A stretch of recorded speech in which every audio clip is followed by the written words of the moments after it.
The topic of lost media is all the rage these days. But while everyone and their brother searches for well-known pieces like Saki Sonobashi, Slamfest 99, and old episodes of Doctor Who, there are hundreds, if not thousands of pieces that no one is looking for. These are those pieces. This is lesser-known lost media.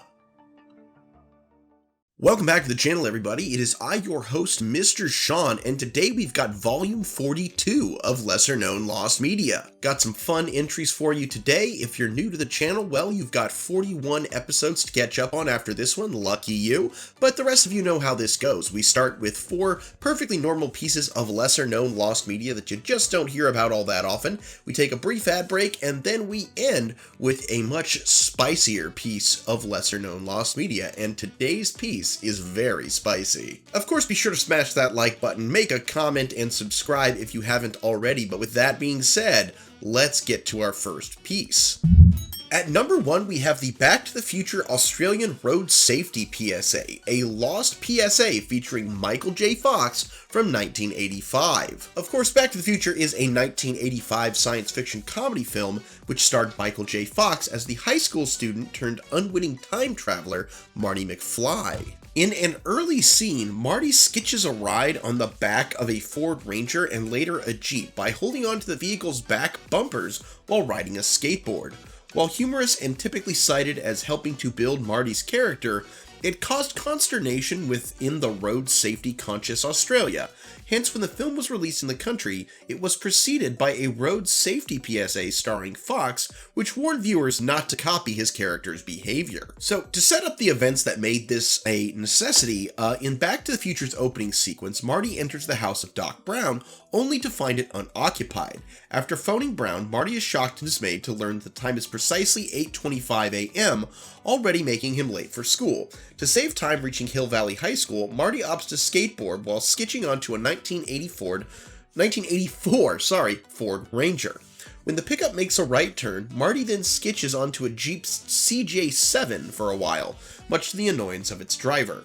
Marty does reach Hill Valley, but not soon enough to avoid the ire of the anti-slacker school principal, Mr. Strickland. The sequence, backed up by the power of love, was critically acclaimed, in part thanks to building the main protagonist's mischievous and resourceful nature. Also, apologies guys if my voice is a little off. I have had the flu the past couple of days, so I'm still a little nasally. Co-written by Robert Zemeckis and Bob Gale, Back to the Future was originally released to American cinemas on the 3rd of July, 1985. It arrived on Australian screens just over a month later on the 14th of August. While the Australian release certainly contributed to the film's $173.3 million international box office figure, there was a compromise to be made beforehand. Australia had begun to tackle a road safety crisis, where the number of road-related fatalities peaked at 3,798 deaths, or 30.4 per 100,000 of the population. Substantial safety enhancements had curbed the annual figure to 2,755 by 1983, the first time since 1964 that the fatalities figure was below 3,000. However, the figure rose somewhat again to 2,941 by the end of 1985. The country identified significant improvements that were still to be made. This was especially apparent in the state of Victoria, where TAC Victoria PSAs were broadcast to showcase the graphic consequences of ill-suited road user behavior. While there have been spikes, fatalities on the road have generally declined in Australia, especially in Victoria. Therefore, it is perhaps unsurprising that Australia had some consternation, that's a good word, I need to use that one more, regarding Marty's behavior in the opening sequence, especially as a moral panic arose regarding the increased adoption of sketching following the film's domestic release. According to Gale, in the film's DVD commentary released in 2002, a compromise was achieved by having Marty's actor Michael J. Fox star in a road safety PSA before the film was screened down under. Though little is known regarding what transpired in the PSA, its message was to warn against the practice of sketching. Based on Gale's comments, it is possible the PSA was filmed to avoid having the opening sequence come under further scrutiny by the Australian Classification Board. Now, as to the availability, outside of the confirmation by Gale, this Back to the Future inspired road safety PSA has fallen into obscurity ever since the conclusion of the Australian premiere. No images or footage exist of it. Meanwhile, online sources that discuss it, like the Cinephiles, the Museum of Lost Things, and an r/Lost Media post, all refer back to Gale's original claim. The r/Lost Media post saw Reddit user WattGorilla2112 sift through numerous mid-1980s Australian commercial blocks that had been uploaded to YouTube but came out empty-handed. The Museum of Lost Things was also unable to find any further details surrounding this PSA. Another theory, as suggested by Wild Zoe appeared, is that the PSA was filmed, but it either remained exclusive to cinemas or was never aired on Australian platforms at all. Regardless, the PSA remains fully lost. Now, I find this interesting because Back to the Future is one of my favorite movie series. Like, I love all three of them, and, I never would have thought of actually sketching based on the actions of Marty McFly, but I can see how it did look cool. I just never really rode a skateboard, so I could definitely see how that would be a concern. And, in a country where everything is trying to kill you at all times, I could see the Australians wanting to do whatever was necessary to make sure people weren't offing themselves accidentally by trying to reenact what they saw in a movie. But yeah, this one's pretty cool. But I would not be at all surprised if this one was exclusive to movie theaters, and unless a movie theater saved a copy of it, it's probably gone for good. Also, I didn't realize the practice was called skitching. I always thought that was called hitching, but I guess I've just been hearing it wrong this entire time. At number 2, we have Dungeon Heroki, lost build of a cancelled Famicom roguelike role-playing game from 1988. Dungeon Heroki is a roguelike role-playing game for the Famicom that was planned to be developed and released by ASI. The game was to be Famicom's first roguelike. The game was first announced in July of 1988, with plans to release it in November for 6,500 yen, but was postponed till February of 1989, then March of 1989, and finally was never released. Ashi did loan setting materials, flyers, and ROM to the film production team of the thriller Yojo Densetsu 88, which was a film that screened on September 23rd of 1988. In addition to these game materials, the film also features a set modeled after Ashi's development office and parts of the actual Ashi headquarters as filming locations, so they were hoping to, cross-promote and get people excited for this game that eventually never came out. As to the plot of the game, Mataro, a poor young man who dreams of getting rich, decides to join the religious group Mandrake after seeing a flyer that says he can become rich by joining their religion. Mataro's test for joining the Mandrake is a harsh one. He must not return to the surface until he finds the Sephiroth tree on the 25th floor of the dungeon's basement. So yeah, sounds like a standard roguelike. Probably would have been a pretty fun game in its day, but I think this one's interesting just because of how little information there is about why it never came to be, especially since it was supposed to be Nintendo's first roguelike. At number 3, we have XMen Mind Games, a partially found build of a cancelled Sega 32X action game from 1995. Again, as with a previous video this week, I wanted to throw out some X-Men content, seeing as X-Men 97 premiered this week, and so I went looking for some X-Men Lost Media, and I found this. Now, X-Men, formerly known as X-Men Mind Games, is a cancelled Sega 32X action video game that was based on Marvel's X-Men comics. It was going to be developed by Scavenger and published by Sega. The game was advertised and even shown at E3 in 1995, but was cancelled presumably due to bad sales figures of the 32X. In August of 2009, a very early prototype was found and leaked by Ryo Suzuki of Sega Saturno. Now, one article in a game magazine showed that Wolverine was included as a playable character, but in this early prototype, only Bishop is available. The final, or at least more developed build of the game has yet to surface. Now, I took a look of that video of the surfaced, prototype of this game, and it seems to be some kind of 3D but mostly side-scrolling type game, and I know that this was the original, this was a beta, wasn't great, but this game looks like it would have been really frustrating to play in that state, and I don't know if at the time they really could have worked those out. I would think almost the limitations of what they could do with the game would have been just as much a reason for its cancellation as the lack of good sales for the 32X, but, you know, what do I know? But I do love XMen, and I would love to see a more developed version of this become playable. At number 4, we have Anan Man Breadman, Lost Pogo English dub of an anime series from 2009. Anan Man Breadman is a Japanese children's anime series. It has been airing since 1988, and new episodes are still made. The series revolves around a man with an anpan head, an anpan being a bean jam-filled pastry, who protects the world from a villain, an evil anthropomorphic germ named Bakinman. The series originated as a manga which started in 1973 and ran till 2013 when the creator passed away. In 2009, an English dub of the series aired on the Indian channel Pogo. This is the first known English dub of the series. The only existing footage of the dub is a trailer, as there are no other clips available anywhere online of this dub, and no other audio has been recovered to date. 10 of the Anan movies were also dubbed into English and Spanish in 2021. Also, Pogo's website featured 2 clips of a Hindi dub, but the player for the clips is now broken, so they're currently unviewable. This one I find interesting because I do know of Anan Man Breadman.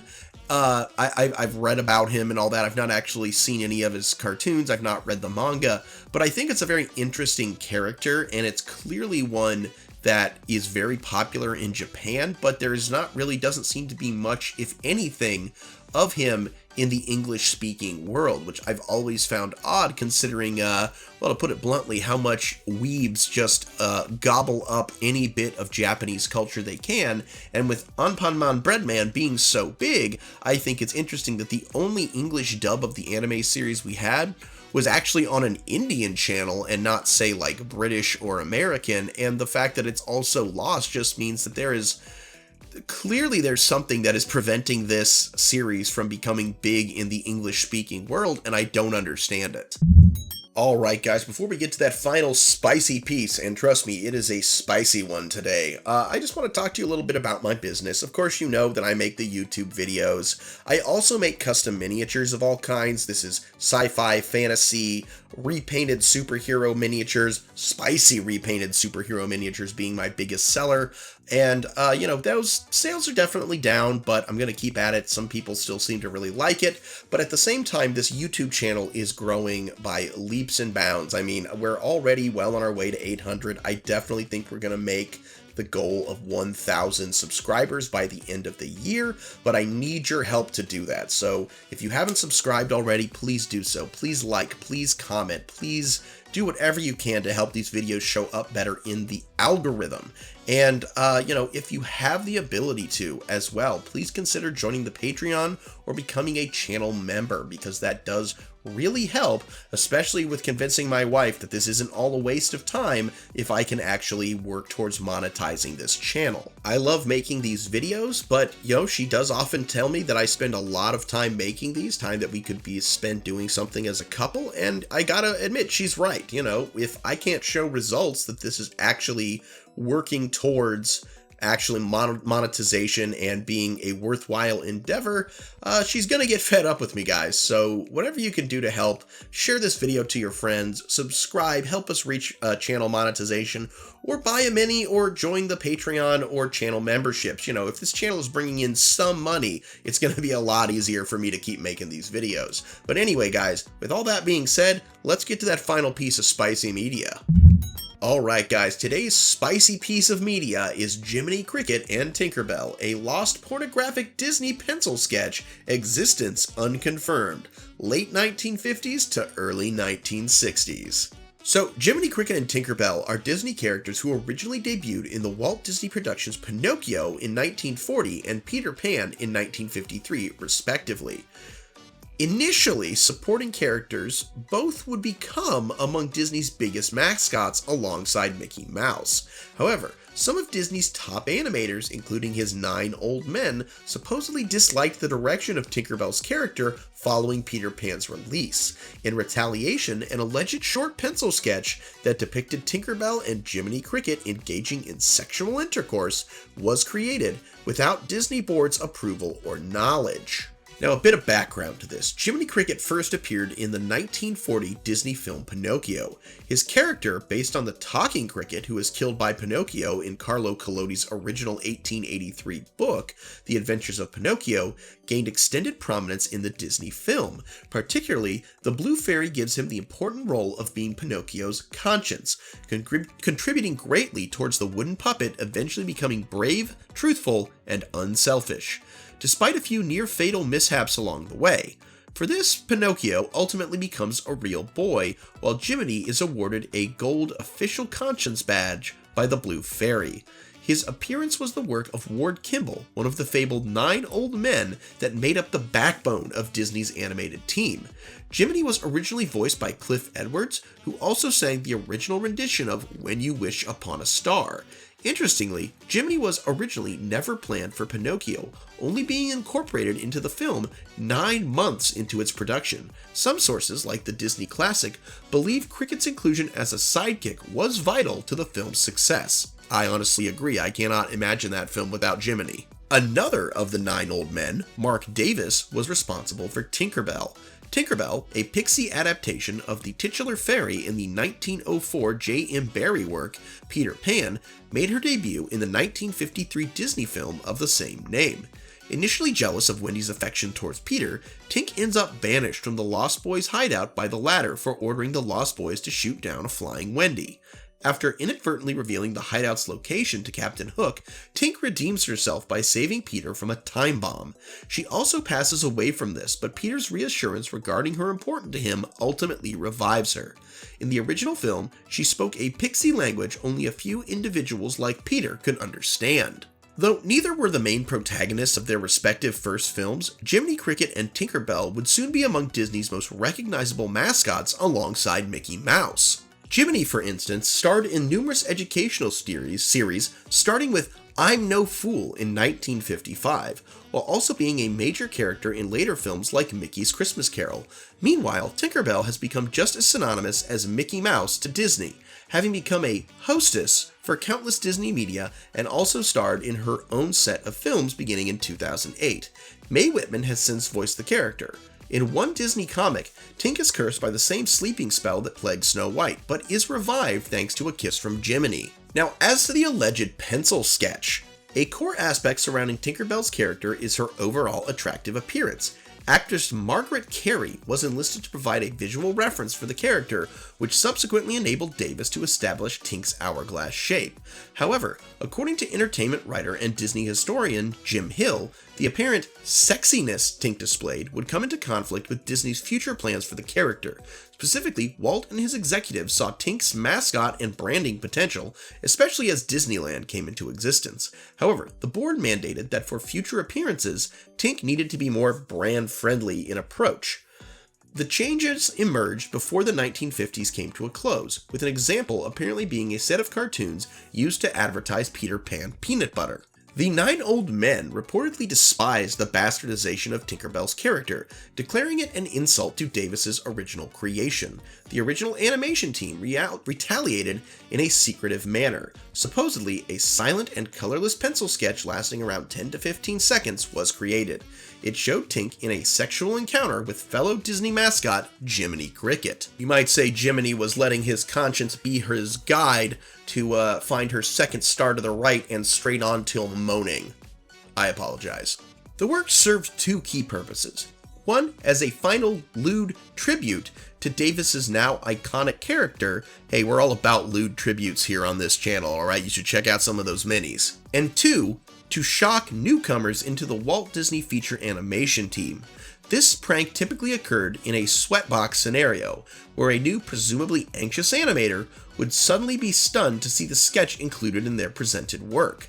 The sketch and prank were intentionally kept from Disney's higher-ups. If the Mickey and Minnie Mouse sex tape and its aftermath did indeed happen, those responsible for the Tink/Jimmy sketch would likely face similar consequences.